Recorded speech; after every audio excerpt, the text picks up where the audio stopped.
এখনো অ্যাওয়ার্ড না পেলে বাড়ি ফিরে কেঁদে ফেলি, বললেন ঋতুপর্ণা। মুক্তির দোরগোড়ায় ঋতুপর্ণা অভিনীত প্রযোজিত ছবি পুরাতন। ছবির প্রচারে বর্তমানে তুমুল ব্যস্ততায় অভিনেত্রীর।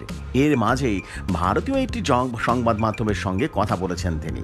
কেমন আছেন জানতে চাইতেন সেই ঋতুপর্ণা বললেন, আপাতত খুব চিন্তায় আছি, রাতে ঘুম আসছে না। সামনে পুরাতন ছবির মুক্তি, যে এখন ছবির মুক্তির আগে একই রকম টেনশন কাজ করছে। তাহলে অভিনেত্রীর কথায় এখন আরও বেশি টেনশন কাজ করে, সেটা আমি কাউকে বুঝতে দেই না। আসলে কোনো কাজটা হলো আর কোনটা মিস করে ফেললাম, এই ভাবতে ভাবতে দিন রাত এক হয়ে যাচ্ছে। এটা শুধু প্রযোজনা বলে নয়, আমি যেখানে অভিনয় করি সেখানে একই রকম টেনশন হয়। অভিনেত্রী ঠিক কতটা আবেগপ্রবণ ঋতুপর্ণার কথায় এখন কোনো ডিজার্ভিং অ্যাওয়ার্ড না পেলে বাড়ি ফিরে এখনও কেঁদে ফেলি। কিছুদিন আগেও তেমনটাই হয়েছে। ভীষণ কষ্ট পেয়েছিলাম, অন্য কেউ অ্যাওয়ার্ডটা পেয়েছে বলে নয়, তবে আমার মনে হয়েছিল কাজের বিচারে আমি অ্যাওয়ার্ডটা পাওয়ার যোগ্য। কাজের অনেকেই বোঝান, তবে আমি নিজেকে একেবারে বদলে ফেলতে পারিনি। আমি অন্যদের মতো হতে পারিনি। ওটাও আমার দুর্বলতা বা হয়তোবা আমার শক্তি।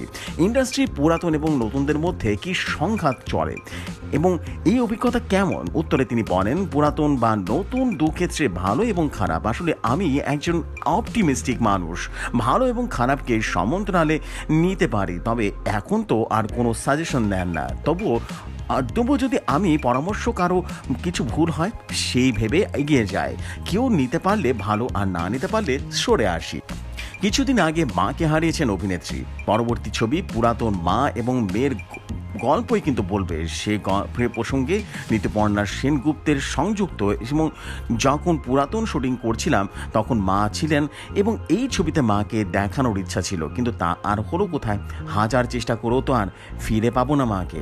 খানিকটা আবেগের ভেসে পড়েন এই অভিনেত্রী এবং বলেন, আজও মায়ের ভয়েস নোটগুলো শুনে আমি বারবার নিজেকে সামনে নিয়ে তিনি বলেন, আসলে আমি নিজে ভীষণ প্রাচীনপন্থী, আঁকড়ে বাঁচতে ভালোবাসি, অনেক প্রতারিত হয়েছি, কিন্তু নিজের ভেতরটা বদলাবই বা কিভাবে? এই কঠিন সময়ে ছেলে অঙ্কন তাকে সামনে রেখেছেন, জানান ঋতুপর্ণা সেনগুপ্ত। প্রসেনজিৎ চট্টোপাধ্যায়ের ছেলে ত্রিজান্তের বড় পর্দায় অভিষেকের কল্পনা কিন্তু তুলছে এবং অঙ্কনের অভিষেকেই প্রস্তুতি কি চলছে। ঋতুপর্ণা বলেন, ওদের নিজেদের সিদ্ধান্ত আছে। এখন ছেড়ে আমার সঙ্গে নানা অনুষ্ঠানে যায়, হয়তোবা মায়ের জগৎটাও দেখতে বুঝতে চায়। তবে ওর ভবিষ্যৎ পরিকল্পনা এখনও আমার কাছে স্পষ্ট নয়। আর আমার মেয়ে ভীষণ ভালো নাচে, ও আমার স্টেটমেন্টও অনেক বেশি পছন্দ করে না। তবে আমার মনে হয় না ওরা আমাদের পেশাটা এতটা পরিশ্রম করতে পারবে। তবে আমার মনে হয় ওরা একাডেমিক্যালি আগাতে চাইবে। পুরাতন ছবির হাত ধরেই শর্মিলা ঠাকুরের বাংলা ছবিতে দীর্ঘদিন পরে প্রত্যাবর্তন নিয়ে অভিনেত্রী বলেন, তার সঙ্গে আমার যোগাযোগ ছিলই। উনি নিজেই বলেছিলেন বাংলায় কাজ করতে চান। আমিও সঠিক স্ক্রিপ্টের অপেক্ষায় ছিলাম। অবশেষে ব্যাটে বলে এক হয়েছে।